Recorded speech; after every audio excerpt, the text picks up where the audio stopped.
World leaders speaking for the second day at the United Nations General Assembly. And on the agenda today, a controversial firearms treaty signed by Secretary of State John Kerry.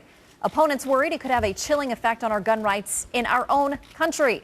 Eric Sean joins us live from outside the UN with more. Hello, Eric.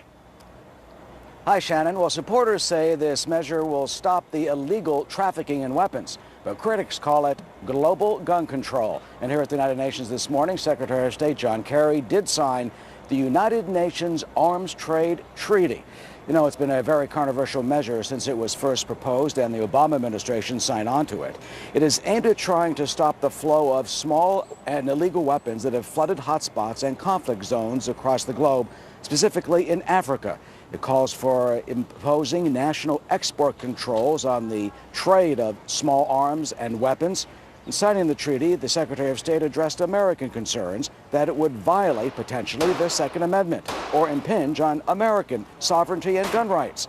Mr. Kerry said it will not do that at all. It will not affect U.S. law in that way, and it will not affect gun possession, just that it imposes standards on other governments to make the world safer.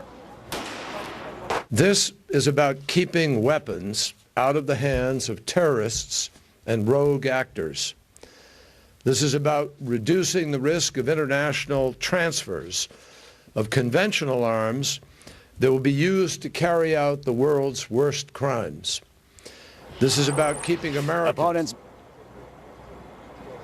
Opponents blasted. The NRA says, quote, the Obama administration is once again demonstrating its contempt for our fundamental individual right to keep and bear arms. This treaty threatens individual firearm ownership with an invasive registration scheme.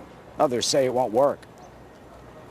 It's in effect going to influence only the law-abiding, because only the law-abiding are going to uphold the treaty.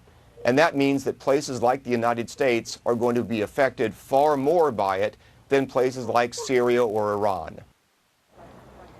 And it will likely not be ratified by the Senate. A majority of members of the Senate oppose it. Shannon, back to you. All right, Eric, we're going to debate that a little bit later on, what it really means. Thank you for your reports.